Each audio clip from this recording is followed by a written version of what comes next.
Bienvenue à vous, mesdames, messieurs. Que de prouesses et de records battus en 2019 par le régime Talon. Création d'emplois, construction d'unités de transformation de matières premières, production énergétique exceptionnelle, 100% Bénin.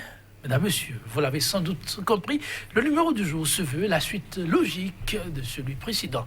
Nos invités, comme promis, se sont rendus disponibles. Thème à soumettre cette fois-ci à leur appréciation, performance économique satisfaisante de 2019 sous le régime Talon. 2020, une année d'abondance et de bien-être collectif. Déjà, sur ce plateau, prêt à nous accompagner, Dr Albert Rolancourt, professeur agrégé d'économie. Il est le directeur scientifique du laboratoire d'économie des sciences socio-écologiques et de la population de l'université d'Abomey-Calavi. Dr Albert Rolancourt, bonjour. Bonjour Joël. Et merci de répondre à l'invitation de tenir surtout parole. C'est un plaisir. Le plaisir est partagé. En face de vous, comme précédemment, vous voyez, notre docteur Fidèle Sonon. Il est consultant en management des organisations. Docteur Fidèle Sonon, bonjour. Bonjour Joël. Et merci d'être aussi là. C'est toujours un plaisir d'être là. Le plaisir est partagé, ces unités. Création d'emplois, disions-nous, construction d'unités de transformation. Le chef de l'État a présenté une liste qui aura émerveillé tout un peuple. Assez d'aspects évoqués précédemment, ceux évoqués là, mais d'autres aspects sont restés en suspens. Mais à raison d'un temps, a eu raison de nous. On est là donc, mesdames, messieurs, pour poursuivre sur ces chantiers phares qui crèvent les yeux. Au nombre de ces chantiers, on parle de la question de l'asphaltage. Plus aucune ville n'est en rade. Cotonou, Porte-Nouveau, Boycon, que sais-je encore, la partie septentrionale, en tout cas, chacun peut voir progressivement sa ville changer de visage. Oui, docteur Rolancourt, vous êtes de ces Béninois qui désormais arrivent à parcourir de ces voies qui hier sont difficiles d'accès. Oui, absolument. Et l'asphaltage, ça permet de favoriser la circulation dans les villes. Ce qui est intéressant. Moi-même, je peux dire, je suis citadin, je travaille dans une ville. J'habite Godomé, mais je travaille à Cotonou et je serais content de circuler à Cotonou avec des voies qui sont bien faites. Donc, je suis content aussi. Maintenant, quand on finit d'être content, on dit c'est moi je suis content et que le gouvernement dispose de ressources limitées et que le fait de créer la beauté à Cotonou, est-ce que ce n'est pas au détriment d'autres projets et d'autres zones? Parce que, évidemment, quand vous êtes à Cotonou, l'influence politique est très élevée. Quand on dit ça ne marche pas à Cotonou, c'est comme si ça ne marchait pas dans tout le Bénin. Parce que les habitants de Cotonou sont plus vocaux. C'est-à-dire quand ils sentent un problème, ils sont même beaucoup plus de crier. Donc, dans une certaine mesure, ils déterminent les résultats des élections, ils déterminent un peu les cycles politico-économiques. Et ça fait que les gouvernants, ils cherchent généralement à beaucoup faire à Cotonou et dans les villes. Maintenant, est-ce que ce n'est pas au détriment d'autres régions? C'est peut-être là qu'il faut analyser la question. Est-ce que dans la séquence, il ne fallait pas assainir la ville sur le plan pluvial avant peut-être de commencer l'asphaltage? Donc, ce sont ces questions qu'on peut discuter lorsque on finit d'être émerveillé par la beauté de Cotonou. Lorsqu'on finit d'être émerveillé par la beauté de Cotonou, oui, qu'est-ce que c'est douloureux. Vous renvoyez là une image forte quand même, docteur Rolancourt, une image forte lorsqu'on finit de constater que, voilà, désormais ça circule très bien et que soudainement, dame pluie apparaît avec tout ce que l'on connaît comme impact et que ces belles voies sont subitement inondées par des eaux qui prennent de la hauteur. Ça aussi, c'est la réalité de Cotonou. Je reviendrai vers vous par rapport à ces questions. Oui, la question de l'asphaltage, Fidèle Sonon, vous le constatez aussi. C'est promis. Hier, on reprochait au gouvernement d'avoir envoyé rien que des mots. Asphaltage, mon œil. Mais là, c'est du palpable désormais. Oui, c'est du palpable, effectivement. Et ça fait partie des secteurs dans lesquels la matérialité de l'action gouvernementale est indiscutable. Parce que c'est visible, ce n'est pas immatériel comme les autres secteurs dans lesquels on injecte de l'argent.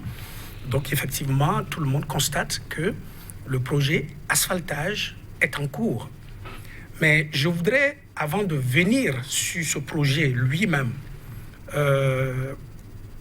faire une observation. Laquelle? Lorsque vous avez un projet de développement, vous vous posez, la première question, c'est la question de la pertinence. Le professeur l'a dit tout à l'heure, est-ce que c'est pertinent, avec des ressources limitées, de choisir faire de l'asphaltage, c'est un mot très difficile à prononcer, de bitumer, pour être plus simple, nos rues secondaires versus réhabiliter par exemple des ponts qui nous apportent de l'argent. Donc moi je questionne la pertinence. Nous on a l'habitude de demander est-ce que c'est la chose qu'il faut faire? C'est une chose. Ça veut dire quoi? C'est une bonne chose. Mais est-ce que c'est la chose qu'il faut faire? Ça veut dire, est-ce que c'est de ça que nous avons besoin maintenant? Et lorsqu'on s'interroge effectivement comme ça... C'est une question de priorité. Un peu question de... Exactement. Parce que, vous vous souvenez, il y a quelques mois, le pont de la Sota a sauté. Tout à fait. Alors que c'est un pont qui nous apporte énormément d'argent entre le Niger et le Bénin. Mais ce pont n'est prévu nulle part dans le PAG pour être réhabilité. Et il y a certainement d'autres ponts qui sont dans des états, peut-être, j'en sais rien, je ne suis pas ingénieur en travaux publics, dans un état piteux. Est-ce qu'on a fait l'évaluation des états de ces routes qui nous apportent de l'argent pour les mettre en priorité dans le PAG? Donc, moi, par exemple, j'aurais mieux aimé qu'on privilégie la connectivité entre les villes de Cotonou qu'une meilleure circulation dans les villes de Cotonou. Je ne dis pas que c'est mauvais, mais lorsque moi je prends des jours, 2 heures, 3 heures parfois, pour venir de Calavi à Cotonou, mais le coût économique c'est énorme. Pour moi, le pont de Djonou, je crois, c'est comme ça on l'appelle, non? Alors, est-ce que ce pont, peut-être que c'est dans un projet, mais pour moi c'est immédiat. On devrait par exemple injecter plus d'argent à élargir cette route et à faciliter la circulation, en tout cas la connectivité entre Calavi et Cotonou, parce que ce n'est pas que la connectivité entre Calavi et Cotonou, c'est une route principale que prennent tous les camions qui chargent des marchandises en provenance ou à la sortie de Cotonou. Donc pour moi, je continue de questionner la pertinence de ce projet. Maintenant, venons-en au projet lui-même. Moi, je souhaiterais que le gouvernement puisse nous aider à analyser ce projet, la réalisation de ce projet, à l'aune de l'efficacité, de l'efficience et de l'économie, qui sont les 3 éléments constitutifs de la performance. L'efficacité, qu'est-ce qu'on nous a promis? Parce que l'efficacité, c'est qu'est-ce que tu as réalisé versus ce que tu as promis, tu as planifié de faire. On nous a promis, parce qu'il ne faut pas qu'on l'oublie, hein, on nous a promis, supposons que le projet était pertinent, on nous a promis l'asphaltage de toutes les rues, je répète, toutes les rues de toutes les grandes villes du Bénin. Moi, en tant qu'évaluateur de projet de développement, c'est ça que je prends comme élément pour te mesurer. Aujourd'hui, qu'est-ce que nous sommes en train de constater? Nous constatons qu'on fait de l'asphalte à des endroits chics et le reste, c'est des pavés. Ce n'est pas mauvais, mais ce n'est pas ce qu'on a promis. Donc, du point de vue de l'efficacité, moi, ça me pose déjà des problèmes. Ce n'est pas que je n'apprécie pas ce qui est fait, mais je dis ce n'est pas exactement ce qui est promis. Quand je vais au niveau de l'efficience, nous l'avions dit dans l'autre émission, l'efficience regarde les moyens qu'on a mis, comment on les a utilisés, etc. Quel est le cadre de mesure de performance qu'on a partagé avec les Béninois qui nous dit combien on a prévu injecter dans le projet asphaltage dans Cotonou, par exemple? Combien on a prévu injecter dans ça? Combien on a finalement utilisé pour les tronçons qui sont terminés? Combien on a prévu? Combien on a utilisé? Est-ce qu'on est en dépassement? Est-ce qu'on est en dessous? Ces données, on ne les a pas. J'écoutais le ministre Biotchané parler du plan national de développement, qui est supposé être le plan d'implémentation du PAG. Et j'ai eu le choc de constater que on nous a d'abord présenté le PAG qui, comme moi j'ai considéré comme le document stratégique qui devrait être décliné par année, mais le programme national, le plan national de développement va jusqu'à 2026, je crois, si je ne me trompe, alors que le PAG s'arrête à 2021. Moi, voilà des incohérences qui ne nous permettent pas de suivre correctement ces projets. Donc, sur le plan tout au moins de l'efficacité et de l'efficience, moi, j'ai des questions à poser sur ce projet, même si il était pertinent. Donc, voilà la nuance qu'il faut apporter tout en constatant la matérialité de la réalisation du projet qui est en cours. L'émission étant une mission contribution, les autorités seront saisies, ce qui est utile pour pouvoir rectifier là où il le faut. Oui, professeur Loncourt, vous soulignez aussi tout à l'heure la question de l'urgence et presque aussi de la pertinence ou encore de la priorité. Vous rappelez un peu le cas d'inondation, Cotonou et autres, on sait c'est plus qu'un drame quand ça arrive. Alors, sur la question, vous auriez souhaité qu'on fasse des ajustements? Oui, c'est là peut-être que je ne peux pas dire, je ne suis pas d'accord avec Fidèle, mais là où il faut porter de nuances. Par exemple, c'est un général américain, il a été même président, Dwight Eisenhower. Il dit que la planification est très utile, mais les plans sont inutiles. L'idée, c'est de dire, au moment où vous planifiez, vous connaissez bien l'environnement, le contexte en ce moment donné, et vous essayez de faire des plans. Mais une fois, la minute d'après, quand vous avez le plan, la faisabilité. Le contexte change et plus beaucoup de choses changent. Et c'est pourquoi, quand il disait tout à l'heure que le gouvernement a revu à la baisse certaines ambitions pour parler de l'efficacité, etc. Ça, c'est par exemple une bonne nouvelle. Parce que si nous sommes en train de dire, est-ce que c'est la priorité? Et que le gouvernement dit, maintenant, je revois mes ambitions parce qu'il y a d'autres urgences que je voudrais faire. Là, ce serait... on ne peut que qualifier cela de bon comportement et d'heureux. Donc, c'est pourquoi je suis en train de dire on peut nuancer cet aspect-là. Maintenant, un autre aspect qu'il faut nuancer aussi, c'est que quand le gouvernement est arrivé, ils ont fait ce qu'on appelle le PAG. Je crois en décembre 2016, le PAG, ils ont lancé le PAG. Après, il y a l'idée qui est arrivée pour dire normalement, il faut un PND, un programme national de développement. Normalement, dans la planification du développement, le PND devait arriver avant le PAG. Maintenant, après, ils ont fait le PND, ils ont essayé d'ajuster en essayant de voir comment le PAG cadre avec ça. Et puis, ils ont fait un plan d'opérationnalisation du PND, qu'on appelle PC2D, c'est-à-dire Programme de croissance pour le développement durable. En matière de planification, ça fait un peu de gymnastique, mais il fallait être en cohérence avec ce qu'on peut appeler un programme mondial de développement, c'est-à-dire les ODD, les objectifs de développement durable, qui quittent un peu les aides des partenaires internationaux, des partenaires techniques. Et je crois que le gouvernement était obligé de faire cet effort d'ajustement. Donc, on ne peut pas le leur reprocher, puisque en même temps, au début, nous leur réclamons, mais ils sont arrivés au pouvoir, ils n'ont pas un programme d'action du gouvernement, donc ils ont tout fait pour avoir le programme d'action du gouvernement. À cause de certaines urgences, ils ont fait encore le PND, et puis ils ont fait un plan d'opérationnalisation. L'important est que tout ça là soit en cohérence. Maintenant, en revenant à l'asphaltage, ce que je disais tout à l'heure, on aura un test de résistance ou de pertinence de ce projet, parce qu'il parlait de séquence tout à l'heure. Est-ce qu'il fallait, parce que dans le discours du gouvernement, le président a parlé d'assainissement pluvial de la ville de Cotonou, qui va venir et qui va commencer cette année. Donc, ce qui veut dire que le projet d'alphatage est venu avant. Mais je crois que les pluies qui vont arriver prochainement à partir de mars, avril, vont éprouver. Ce sont des tests de résistance pour dire est-ce que c'était le meilleur choix qu'on a fait. Est-ce qu'il ne fallait pas commencer par est-ce qu'il ne fallait pas faire les deux ensemble? Ou ensemble? Oui, ou ensemble, ou bien commencer l'un avant l'autre. Maintenant, si en masse, on voit que les ouvrages qui sont construits ont résisté à la pluie et que, bon, ce serait le bon choix du gouvernement. Mais sans ce test de résistance-là, on ne saura pas qualifier de mauvais ce que le gouvernement est en train de faire. Mais ce que je disais aussi, c'est que ça importe Et ça comporte la redistribution des revenus.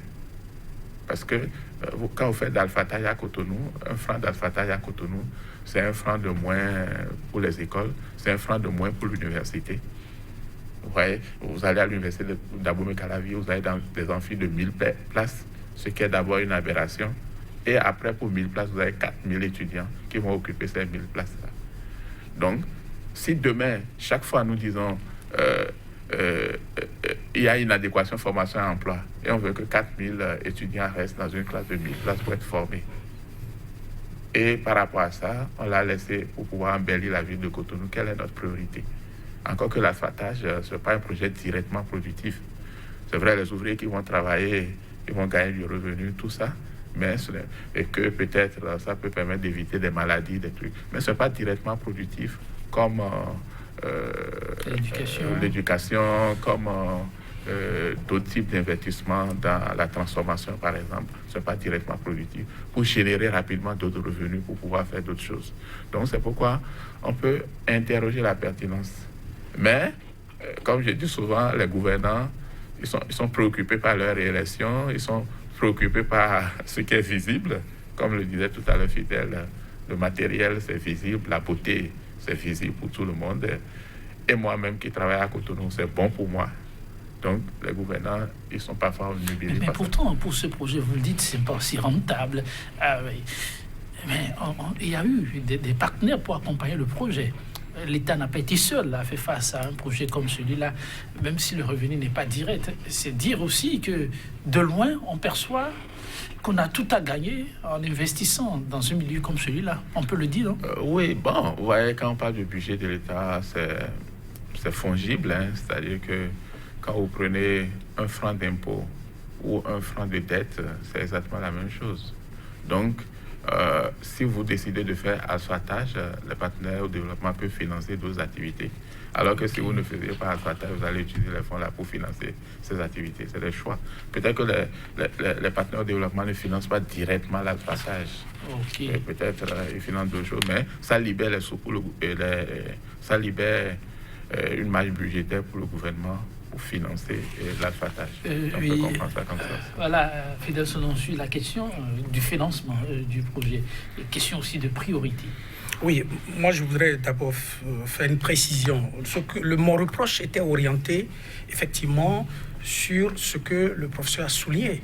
C'est-à-dire que moi, ça fait plusieurs années que je travaille dans la planification des projets, des programmes de développement. Vous partez du stratégique pour venir à l'opérationnel. Et donc, on ne peut pas effectivement avoir développé le PAG et après développer le PND. Non, on devait faire le contraire. Parce que là, on vous suit mieux. Parce que c'est après ça que vous déclinez par année comment vous... Et c'est là que vous définissez un cadre de mesure des performances que vous mettez à la disposition des populations. Mais l'autre chose que je reproche aussi, vous avez vu avec quelle farce, avec quelle pompe on a présenté le PAG. C'était très beau. C'était au cours du PAG, justement, que le président de la République avait promis le bitumage, de l'asphaltage de toutes les rues, de toutes les grandes villes du Bénin. Ce n'est pas moi qui l'ai dit. Donc moi, je suis obligé de le prendre comme ça. Et vous vous souvenez, j'avais préconisé une révision du PAG. Parce que tout le monde sait, ce n'est qu'une planification. Mais à ma connaissance, peut-être que je me trompe, le PAG n'a pas été révisé. En tout cas, moi, je n'ai pas vu une nouvelle version du PAG. Donc, lorsque vous commencez à gouverner et que vous constatez que les réalités ont changé, vous êtes obligé de réviser donc, le PAG et de mettre à disposition maintenant les nouvelles mesures de performance pour que lorsque, au lieu de faire de l'asphalte partout, vous faites un mix, qu'on dise, ben, écoutez, évidemment, au départ, c'est ce que vous avez promis, mais vous avez réajusté et finalement, à l'arrivée, c'est ce que vous avez réalisé. Et nous, c'est par rapport à ça que nous évaluons l'efficacité. Donc, venant justement à l'efficience, et au financement. J'ai lu dans le document du PAG toujours, parce que si on ne révise pas, moi je suis obligé de prendre ça comme le document de référence. Et on a parlé de, je crois, 301 milliards. 301 milliards. Et c'est 100% privé. Je m'étais posé une question. Si mes données sont bonnes, et je crois que c'est bon, puisque j'ai lu, c'est la version officielle du PAG, je m'étais demandé personnellement qui sont ces privés qui veulent injecter de l'argent dans l'asphaltage des rues secondaires. Enfin, moi, je me dis, qu'est-ce que ça leur apporte? Parce que, à moins que ça soit juste un prêt, et puis bon, le gouvernement va rembourser après. Et moi, je précise une fois encore, si c'est vrai, je précise une fois encore que ce n'est pas pertinent. Parce qu'on ne peut pas prendre de l'argent du privé, donc des emprunts, certainement avec des taux d'intérêt, etc., pour financer un projet qui ne vous apporte presque rien, qui n'est pas un projet productif. Sauf qu'on nous démontre, par exemple, que ça va avoir des impacts sur le tourisme. Et c'est hypothétique. Donc, moi, je pense que, revenant toujours à cet aspect de l'efficience et même du financement, il y a effectivement à redire sur cet aspect. Donc des données, en définitive, que l'État devra s'évertuer à mettre à disposition pour permettre aux sachants comme vous de pouvoir l'accompagner et préconiser ce qu'il faut pour remonter graduellement la pente. Oui, Tout à l'heure, on peut toujours introduire du privé, oui, bon, comme l'ancien gouvernement a fait vers la fin. C'est-à-dire, vous avez des routes, vous devez vous endetter pour les construire, vous n'avez pas les moyens, vous dites au privé, si vous avez les moyens, vous venez les construire, et puis on vous rembourse après avec un taux d'intérêt. Donc, ça aussi, c'est possible avec l'asphaltage. Mais certains l'ont appelé partenariat public-privé, mais je ne l'appellerai pas comme ça parce que il fallait que l'ouvrage que vous faites, soit c'est une concession ou bien une délégation d'ouvrage. Voilà, et qu'on ne voit pas quel mécanisme vous payez. Par contre, si vous construisez une route, une autoroute par exemple, vous pouvez mettre des ponts de péage et là, ça peut vous permettre de vous payer. C'est ça. Donc, le privé, ça ne peut que de l'endettement. Un privé qui met de l'argent et qui met les intérêts en sus pour pouvoir être remboursé. vous faisiez quelques parallèles tout à l'heure en demandant si vraiment pour une nation comme la nôtre qui veut vraiment aller de l'avant et avoir des revenus, surtout dans la durée, qu'il faille graduellement prioriser les données. Et là, vous avez été dans votre milieu, le milieu universitaire, pour parler simplement du secteur éducatif. Oui, absolument. Vous avez vu le tableau que le chef de l'État a présenté, et tout ça dans l'optique d'un épanouissement collectif, mais mieux, avoir des résultats probants dans la durée. Qu'est-ce que cela vous inspire? Oui, bon, le chef de l'État a cité les efforts qui sont faits. Par exemple, au niveau du primaire, il a dit que bon, on n'a plus de déficit d'enseignants, mais si on a toujours des déficits d'infrastructures. Au secondaire, on est presque au bout. Mais au supérieur, là où moi je suis, bon, le chef de l'État a parlé de recrutement d'enseignants. On en a recruté 200 en 2019. Il y a 100 qu'on veut encore recruter. Je suis d'accord, mais c'est que l'université, il faut à la fois les infrastructures et les ressources humaines. Ça va de pair. Vous avez une classe de 1000 personnes. Vous faites quoi dedans? Moi, j'ai fait l'expérience, j'ai fait des cours, mais c'est peut-être 40 personnes qui sont devant vous, qui suivent le cours. Le reste s'amuse derrière. Parfois, les microphones ne fonctionnent pas. Je serais très content que le gouvernement fasse un tour dans ces amphis-là à l'université pour voir comment ça se passe. C'est des cadres, et en tout cas, c'est des bâtiments qui ne peuvent pas former la relève de demain. Or, quand on parle de durabilité, il faut qu'il y ait des gens qui soient bien formés. C'est très facile de dire après, il y a une adéquation, formation, emploi, une manière de mettre le tort sur les enseignants, par exemple. Mais si les politiques ne voient pas que c'est un pan qu'il faut faire et qu'il faut prendre au sérieux, là, durablement, ça ne va pas marcher. Moi, l'affâtage, comme j'ai dit, c'est une bonne chose. Mais est-ce que c'est la meilleure allocation des ressources? Je dois toujours continuer à m'interroger avec ce qui se passe à l'université. Ce qui se passe à l'université, je dois toujours m'interroger par rapport à ça. L'université, les défis sont en tout cas énormes, assez de chantiers. Le problème se pose pas que pour le Bénin, la plupart des pays africains. Vous commencez par où? Si demain vous devez être les dragons peut-être de l'Afrique, à l'image de l'Asie. Oui, Fidèle Sonon, il lui fallu cette formation de qualité pour que, à des moments donnés, on célèbre le consultant en management. Alors, quand vous observez ce qui se fait du secteur de l'éducation, vous pensez, comme votre vis-à-vis, que là, il va falloir revoir les paradigmes? Je suis totalement d'accord. Je suis totalement d'accord et on retourne encore à la pertinence des projets du PAG. Et comme je l'ai dit, ce n'est pas la Bible, ce n'est pas le Coran. On peut réviser à tout moment. il suffit Réviser. de communiquer. Vous y tenez. J'y tiens, c'est ce qui se fait pour tous les projets. On fait une évaluation formative. Et puis, bon, voilà, on dit, non, j'avais prévu ça, maintenant je change, je fais ceci, etc. Mais l'essentiel, c'est de communiquer. Donc, on peut effectivement revoir les projets pour mettre plus l'accent, par exemple. On peut dire, on met plus d'argent dans l'enseignement supérieur ou dans l'enseignement tout simplement, ou un peu plus dans la santé, etc. Revoir les priorités, c'est fondamental. Nous sommes un pays, nous n'avons pas de minerais. En tout cas, à date, nous n'avons aucune ressource minière. Alors, qu'est-ce que nous savons mieux faire aujourd'hui? C'est le commerce. Si, dans un futur immédiat, nous ne pouvons pas avoir des ressources minières, on pourrait, par exemple, tabler sur l'économie du savoir. Hein. Nous pouvons nous positionner, un peu comme la Suisse s'est positionnée dans le secteur bancaire, nous pouvons nous positionner dans le domaine du savoir. Et nous sommes à l'aide de l'économie du savoir, hein, donc de la gestion des connaissances. Nous pouvons véritablement investir dans l'enseignement. Je dis par exemple, je ne dis pas que c'est forcément la prochaine priorité, ça pourrait être l'agriculture, mais c'est une manière de dire les priorités, c'est une question fondamentale dans la planification. Maintenant, vous me permettrez de parler très rapidement, parce que tout revient toujours au financement. Le ministre d'État a parlé de 5 000 milliards déjà mobilisés. Pour le PAG. Moi, je retourne toujours au PAG. C'est un document qui me passionne parce que c'est un document très bien élaboré. Ça, il faut le dire. On attendait 900 milliards. On attendait 900 milliards et 9 000, excusez-moi, 9 000 milliards. 9 000 milliards. On a déjà mobilisé 5 000 milliards. Alors, moi, si je veux faire une évaluation, on a mobilisé, mais je suppose qu'on a dépensé. Hein, on a dépensé. Et quand je regarde le budget du Bénin, je ne vois pas le réaliser, mais le budget, ça avoisine ce montant.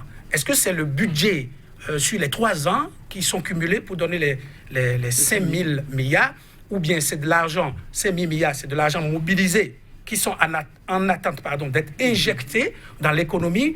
Je crois que je n'ai pas cette précision, mais supposons qu'on a déjà mobilisé et que c'est la part de l'État béninois.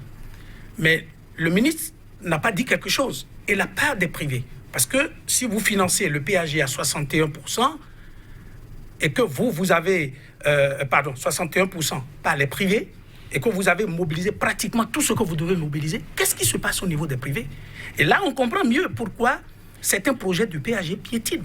Et ça aussi, le ministre ne l'a pas dit suffisamment, le président de la République ne l'a pas dit. Et c'est là aussi qu'on voit l'efficacité, parce que je retourne toujours au PAG, c'est ce que vous avez promis. Vous avez dit, par exemple, construction d'un aéroport international de Glodjibé, réaménagement de l'axe, construction d'une route de contournement Nord-Cotonou, tout ça, on n'en entend plus parler.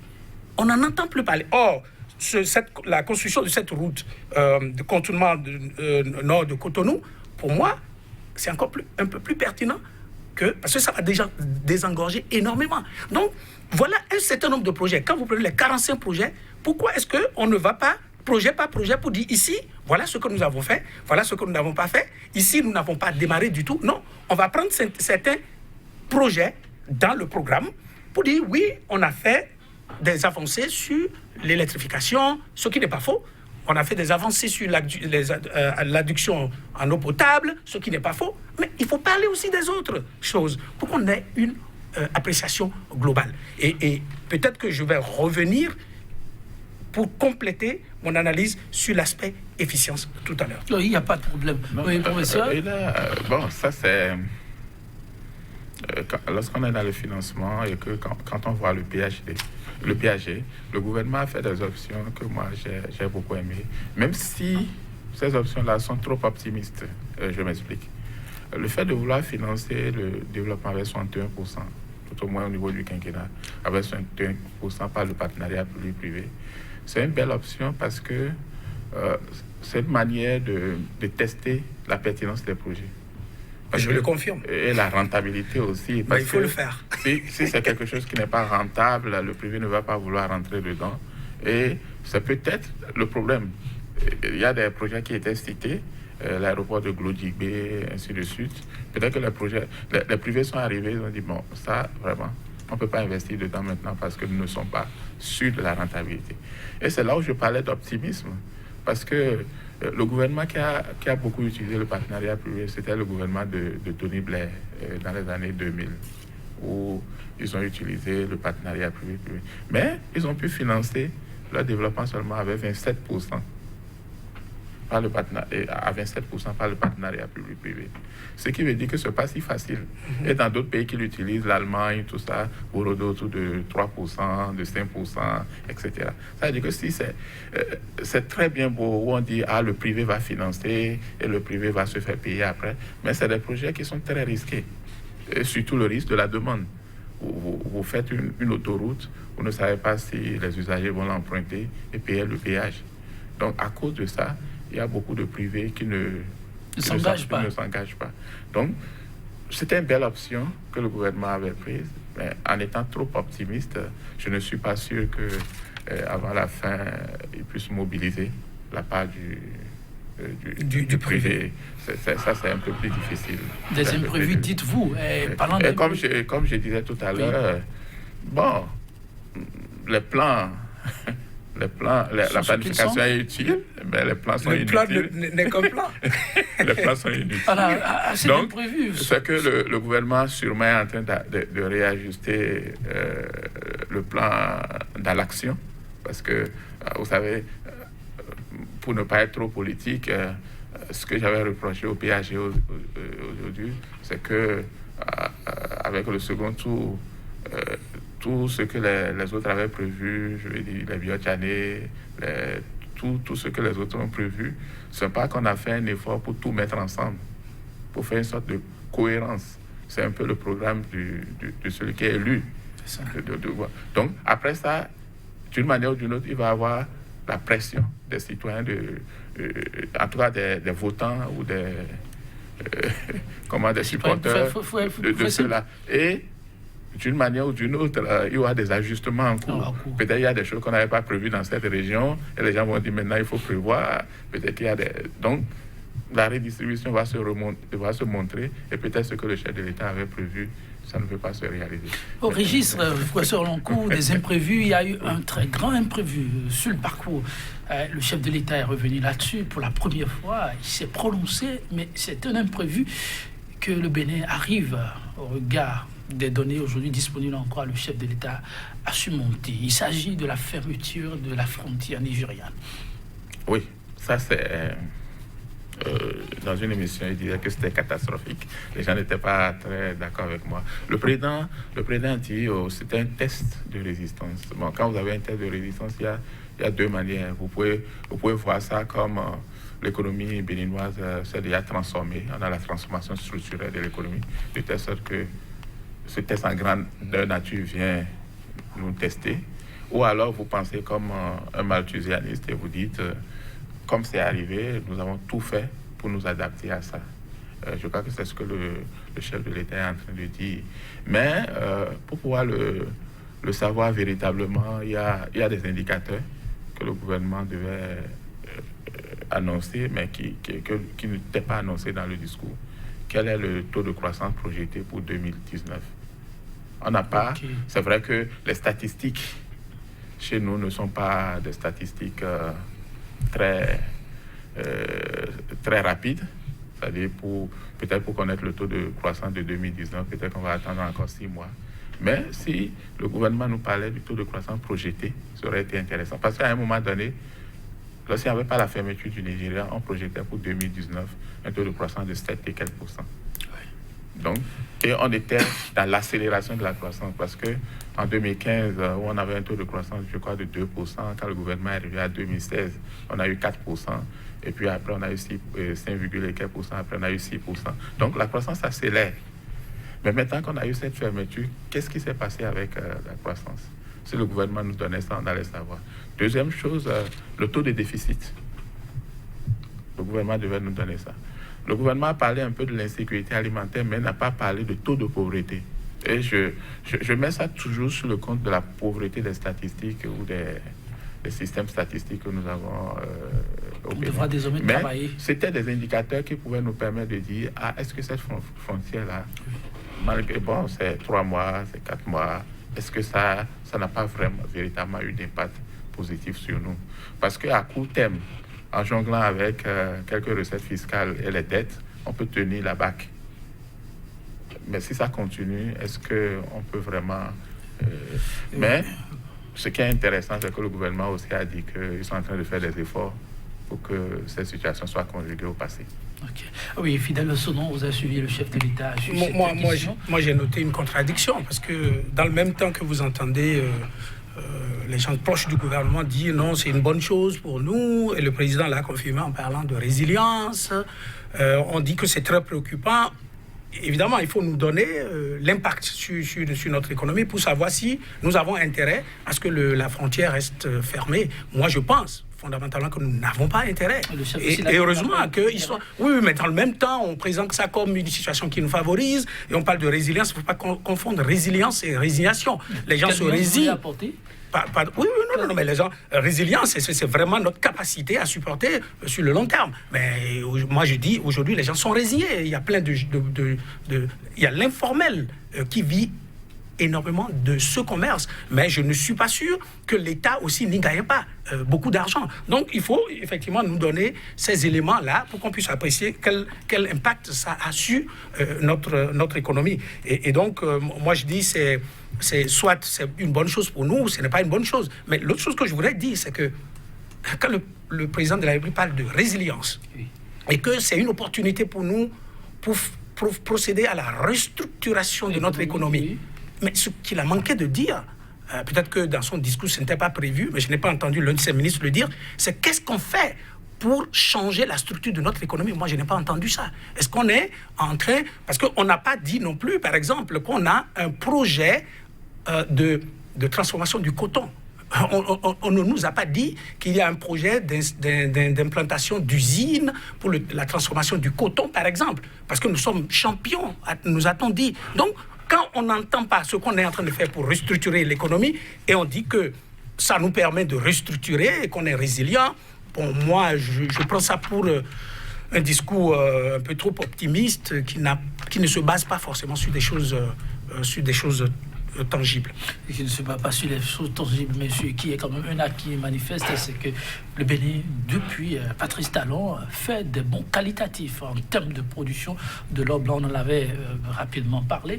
Mais désormais, c'est plutôt la guéguerre autour du rang qui se pose. On a vu récemment des réactions comme quoi le Mali serait venu un peu en dessous. Et pour certains analystes, c'est qu'il faut en permanence des données permettre de confronter les chiffres pour taire tous ces grégaires-là. Alors, une occasion rêvée pour le gouvernement de travailler davantage sur les chiffres, de communiquer davantage avec le grand nombre, et surtout les sachants dans ce domaine. Oui, bon, les chiffres. Bon, je crois que le chef de l'État a affirmé cela. Comme je disais au début, je prends les chiffres comme...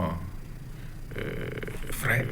On suppose que c'est vrai. Parce que, bon, évidemment, les informations circulées sur Internet, il y a même les Américains qui ont publié quelque chose, et le Bénin, effectivement, en 2019-2020. Donc, ce que le chef de l'État a dit, sûrement que c'est vrai. Mais comme je l'ai dit la fois dernière, que ce soit le coton ou même la production vivrière, dans laquelle nous avons eu beaucoup de performances. Il faut travailler effectivement sur l'amélioration de la chaîne de valeur, c'est-à-dire il faut de la transformation, et puis les relations avec le Nigeria aussi, parce que ce sont des produits du cru. Bon, quand il parle surtout des cultures vivrières qu'on peut exporter vers le Nigeria, l'ananas, peut-être les noix d'anacarde, peut-être même le maïs, certains produits on peut les exporter vers le Nigeria. Je connais même des projets qui sont financés par les partenaires et qui tournent autour de ça. Et comment faire pour que les paysans aient des relations fluides avec le Nigeria pour pouvoir exporter un certain nombre de produits vivriers. Donc je crois que ce sont des aspects qu'il faut continuer à améliorer. Très rapidement, Fidèle Sonon, sur la question, l'émission tire à sa fin. Oui. Sur la question spécifique du coton, je crois qu'on en a parlé suffisamment l'autre fois, et ce qui moi m'intéresse, c'est ce que l'argent, combien on gagne et qu'est-ce que l'argent du coton fait. Mais vous me permettrez très rapidement, parce que je parlais de l'efficience. Moi, ça m'intéresse.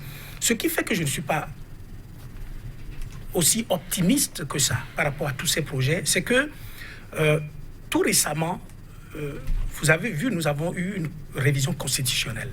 Et ce n'est pas que politique, il y a des aspects économiques dans cette révision de la Constitution.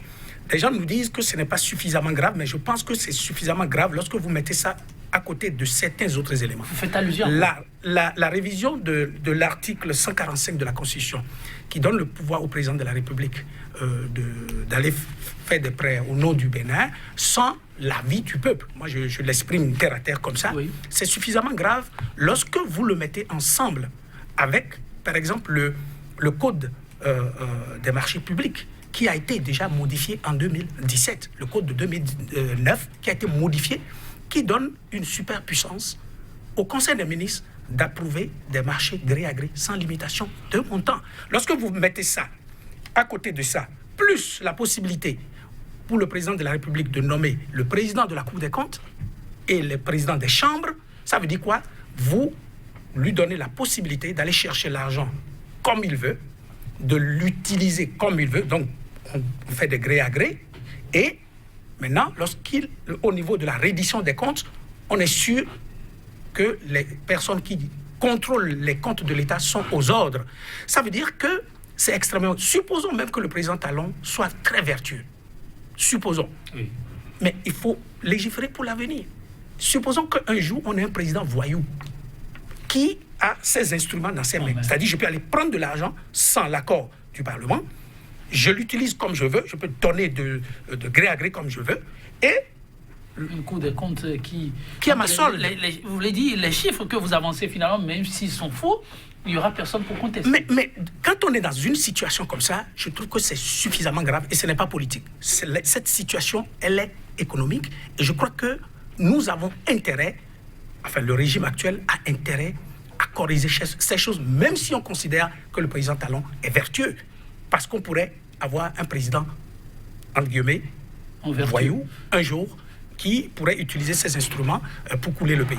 Pour un 2020 plus enrichissant, surtout en abondance, le chef d'État invitait justement chaque citoyen béninois à la vertu. Et sur cette question, ça fait comme une autre vertu pour un autre plateau. Pourquoi pas?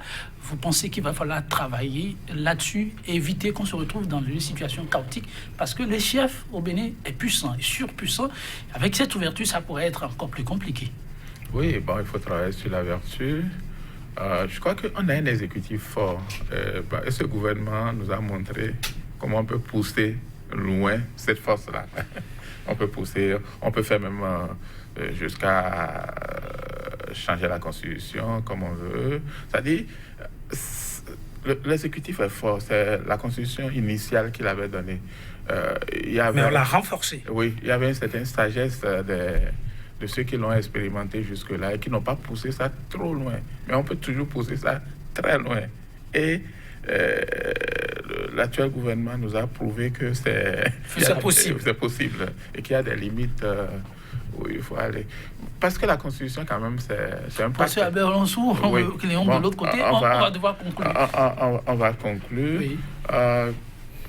Le président a été très optimiste, on est d'accord. On n'a pas pu avoir l'état agrégé de la situation en 2019.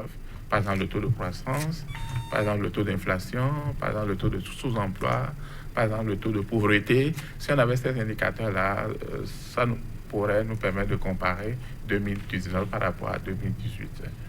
Nous avons essayé d'expliquer un certain nombre de choses pour dire que ces émissions-là, c'est bon pour pouvoir éduquer économiquement le peuple. Merci pour la disponibilité. Merci de savoir qu'on se reverra très très bientôt. Je me retourne vers vous pour la conclusion, comme pour vous demander performance économique exceptionnelle 2019-2020. Alors une année d'abondance et de bien-être collectif. Oui, je confirme tout simplement que nous avons un exécutif un peu trop fort. L'exécutif était déjà fort. On l'a rendu très fort alors que le président Talon a promis le rendre un peu plus faible. J'espère qu'il va le mettre au service du développement, comme il nous l'a promis. Parce que s'il ne le fait pas, nous serons dans une situation de ni démocratie, ni développement.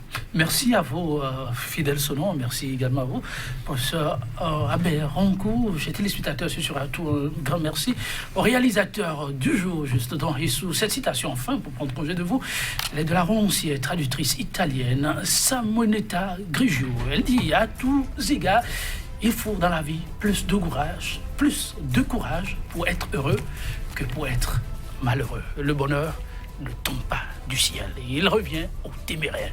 Prenez soin de vous et à très bientôt.